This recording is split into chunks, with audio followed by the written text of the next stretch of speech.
ಕಾಂಗ್ರೆಸ್ನಲ್ಲಿ ನಿಲ್ತಾ ಇಲ್ಲ ಸಿಎಂ ಕುರ್ಚಿಯ ಕಿತ್ತಾಟ.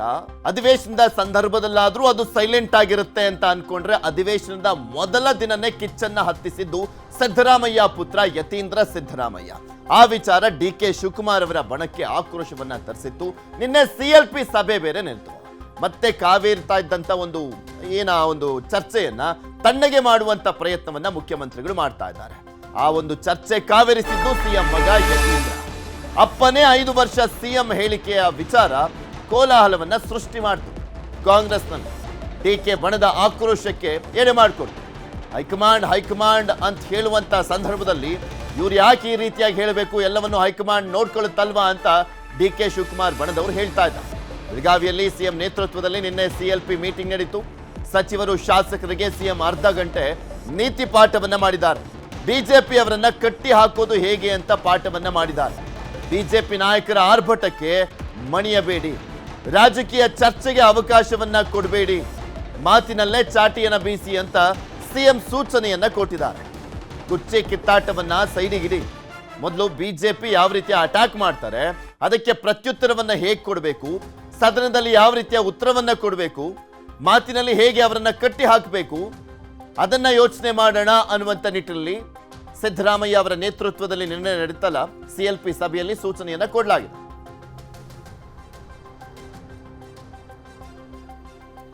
ಇನ್ನು ಅವಿಶ್ವಾಸ ನಿಲುವಳಿ ಮಂಡನೆಗೆ ಬಿಜೆಪಿ ಬ್ರೇಕ್ ಅನ್ನ ಹಾಕಿದೆ. ಕುರ್ಚಿ ಫೈಟ್ ನ ಅಸ್ತ್ರವನ್ನ ಮಾಡಿಕೊಂಡು ಹೋರಾಟವನ್ನ ಮಾಡಲಿಕ್ಕೆ ಮುಂದಾಗ್ತಾ ಇದ್ದಾರೆ. ಅವಿಶ್ವಾಸವನ್ನ ಮಂಡಿಸಬೇಕು ಅನ್ನುವಂಥದ್ರ ಬಗ್ಗೆ ಈ ಮುಂಚೆ ಚಿಂತನೆ ಆಗಿತ್ತು. ಆದರೆ ಅದು ಫೇಲ್ ಆಗುತ್ತೆ ಅನ್ನುವಂಥದ್ದು ಪಕ್ಕ. ಆದರೆ ಅದರ ಮುಖಾಂತರ ಸರ್ಕಾರಕ್ಕೆ ಮುಜುಗರವನ್ನು ತರಬೇಕು ಅನ್ನುವಂಥ ನಿಟ್ಟಿನಲ್ಲಿ ಮುಂದಾಗಿದ್ರು. ಆದರೆ ಆ ಒಂದು ಅವಿಶ್ವಾಸ ನಿಲುವಳಿ ಮಂಡನೆಗೆ ಬೇಡ ಆ ಮಂಡನೆ ಮಾಡೋದು ಅನ್ನುವಂಥದ್ರ ಬಗ್ಗೆ ನಿರ್ಧಾರವನ್ನು ಕೈಗೊಂಡಿದ್ದಾರೆ. ಬಿಜೆಪಿ ಶಾಸಕಾಂಗ ಸಭೆಯಲ್ಲಿ ಬಿಜೆಪಿ ತೀರ್ಮಾನವನ್ನು ಮಾಡಿರುವಂಥದ್ದು. ಬಿಜೆಪಿಯ ಶಾಸಕರು ನಾಯಕರು ಅವಿಶ್ವಾಸ ಮಂಡನೆ ಮಾಡಿದರೆ ನಮಗೆ ಹೆಚ್ಚು ನಷ್ಟ ಆಗುತ್ತೆ, ಅದನ್ನು ಬಿಟ್ಟು ಸರ್ಕಾರದ ವೈಫಲ್ಯಗಳನ್ನು ಚರ್ಚೆ ಮಾಡೋಣ. ಬಿಜೆಪಿ ಶಾಸಕರಿಗೆ ಸಭೆಯಲ್ಲಿ ಬಿಜೆಪಿ ನಾಯಕರು ಸೂಚನೆಯನ್ನು ಕೊಟ್ಟಿದ್ದಾರೆ. ಏನೇನು ಚರ್ಚೆ ಮಾಡಬೇಕು ಅನ್ನುವಂಥದ್ರ ಬಗ್ಗೆ ನಿನ್ನೆ ನಿರ್ಧಾರವನ್ನು ಮಾಡಲಾಗಿದೆ. HD ಕುಮಾರಸ್ವಾಮಿ ಕೂಡ ಹೇಳಿದರು ಅವಿಶ್ವಾಸ ನಿರ್ಣಯ ಮಾಡೋದು ಬೇಡ ಅಂತ.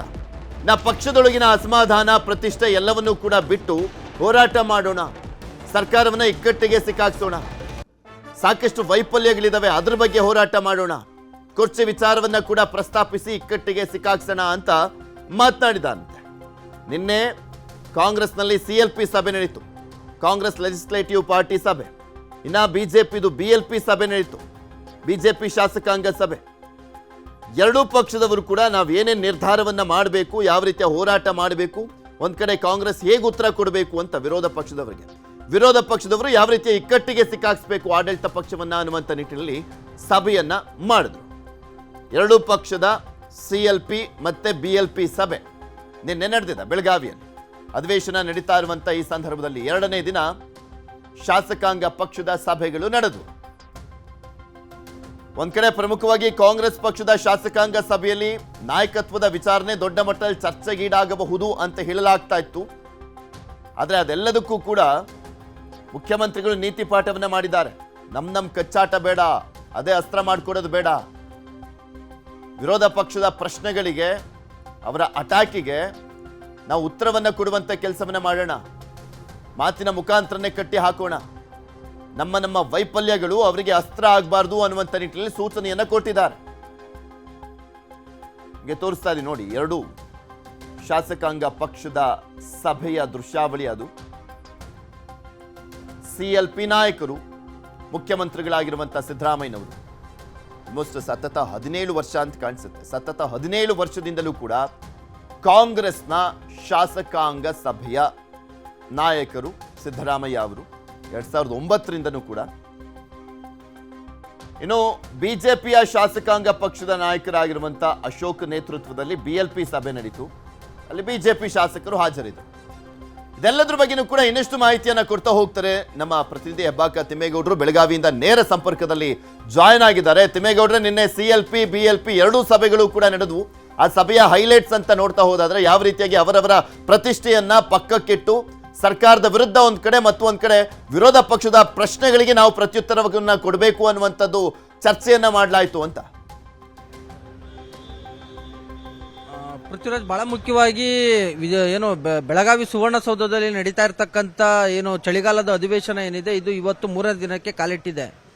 ನಿನ್ನೆ ಏನು ಈ ಒಂದು ಉಭಯ ಸದನಗಳಲ್ಲಿ ಸರ್ಕಾರವನ್ನ ಇಕ್ಕಟ್ಟಿಗೆ ಸಿಲುಕಿಸಬೇಕು ಅನ್ನುವಂತ ನಿಟ್ಟಲ್ಲಿಯೇ ಪ್ರತಿಪಕ್ಷವಾಗಿರ್ತಕ್ಕಂಥ ಬಿಜೆಪಿ ತನ್ನ ಶಾಸಕರ ಒಟ್ಟುಗೂಡಿ ಬಿಜೆಪಿ ಶಾಸಕಾಂಗ ಪಕ್ಷದ ಸಭೆಯನ್ನ ನಡೆಸಿರ್ತಕ್ಕಂಥದ್ದು. ಸಭೆಯಲ್ಲಿ ಏನು ಪಕ್ಷದ ಶಾಸಕರಿಗೆ ನೀತಿ ಪಾಠವನ್ನ ಮಾಡಿರ್ತಕ್ಕಂಥ ಪ್ರತಿಪಕ್ಷ ನಾಯಕ ಆರ್ ಅಶೋಕ್ ಸೇರಿದಂತೆ ಬಿಜೆಪಿ ನಾಯಕರು, ನಾವು ಏನು ಅವಿಶ್ವಾಸ ನಿರ್ಣಯವನ್ನು ತೆಗೆದುಕೊಳ್ಳೋದು ಬೇಡ, ಸರ್ಕಾರದೊಳಗಿನ ಆಂತರಿಕ ಕಚ್ಚಾಟ ಏನಿದೆ ಅಂದ್ರೆ ಸರ್ಕಾರದ ನಾಯಕತ್ವದ ಜಟಾಪಟಿ ವಿಚಾರ ಆಗಿರ್ಬೋದು, ಡಿ.ಕೆ. ಶಿವಕುಮಾರ್ ವರ್ಸಸ್ ಸಿದ್ದರಾಮಯ್ಯ ಬಣಗಳ ನಡುವಿನ ಹೇಳಿಕೆಗಳು, ಪ್ರತಿ ಹೇಳಿಕೆಗಳು, ಡಾಕ್ಟರ್ ನಿತೀಂದ್ರ ಸಿದ್ದರಾಮಯ್ಯನವರ ಹೇಳಿಕೆ, ಬಸವರಾಜ ಶಿವಗಂಗಾರ್ ಅವರ ಹೇಳಿಕೆ, ಈ ಒಂದು ಆಂತರಿಕ ಮುಸುಕಿನ ಗುದ್ದಾಟ ಕಚ್ಚಾಟ ಇದೆಯಲ್ಲ, ಅದರ ಒಂದು ಎನ್ಕ್ಯಾಚ್ ಅನ್ನ ಮಾಡ್ಕೊಳ್ಬೇಕಾಗುತ್ತೆ. ಅವರ ಒಂದು ಗದ್ದಲ ಏನಿದೆ, ಆ ಒಂದು ಗದ್ದಲ ಎಬ್ಬಿಸೋದ್ರ ಮುಖಾಂತರ ಅವರ ನಡುವಿನ ಒಂದು ಏನು ಆಂತರಿಕ ಕಚ್ಚಾಟ ಏನಿದೆ ಅದರ ಒಂದು ಲಾಭವನ್ನು ನಾವು ಪಡಿಬೇಕಾಗುತ್ತೆ.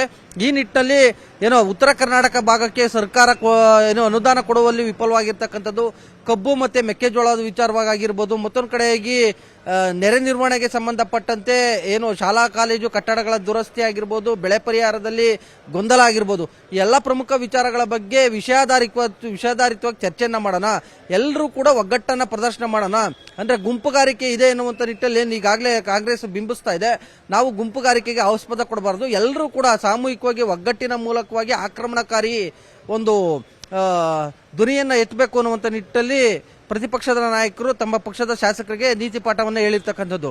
ಇನ್ನ ಪ್ರತಿಪಕ್ಷದ ತಂತ್ರಗಳಿಗೆ ಪ್ರತಿತಂತ್ರ ಎಂಬಂತೆ ಸಿಎಂ ಸಿದ್ದರಾಮಯ್ಯನವರು ಕೂಡ ತಮ್ಮ ಪಕ್ಷದ ಶಾಸಕರುಗಳಿಗೆ ಹಲವಾರು ಸಲಹೆಯನ್ನು ಕೂಡ ಕೊಟ್ಟಿರ್ತಕ್ಕಂಥದ್ದು.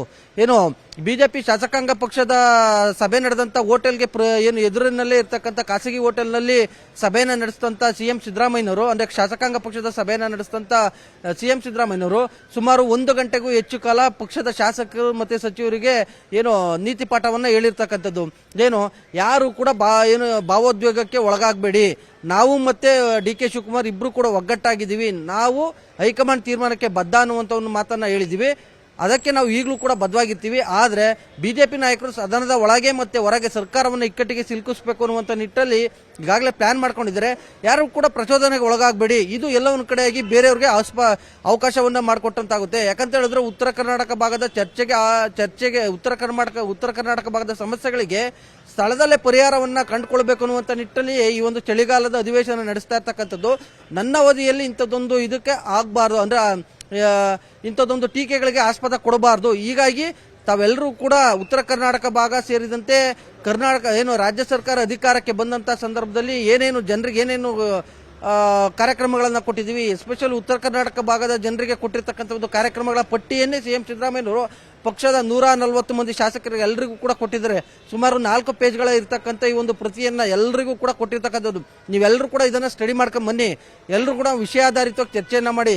ಬಿಜೆಪಿ ನಾಯಕರು ಮತ್ತೆ ಜೆಡಿಎಸ್ ನಾಯಕರು ಆರೋಪ ಮಾಡ್ತಾರಲ್ಲ, ಆಯಾ ಸಂಬಂಧಪಟ್ಟಂತ ಸಚಿವರು ಉತ್ತರ ಕೊಡುವಂತ ಸಂದರ್ಭದಲ್ಲಿ ಸಾಮೂಹಿಕವಾಗಿ ಎಲ್ಲರೂ ಕೂಡ ಅವರಿಗೆ ದನಿಗೂಡಿಸಿ ಯಾವುದೇ ಕಾರಣಕ್ಕೂ ಕೂಡ ಬಿಜೆಪಿ ಮತ್ತೆ ಜೆಡಿಎಸ್ ನ ಒಂದು ಟೀಕೆ ಆರೋಪಗಳಿಗೆ ನಾವು ಗುರಿಯಾಗಬಾರ್ದು.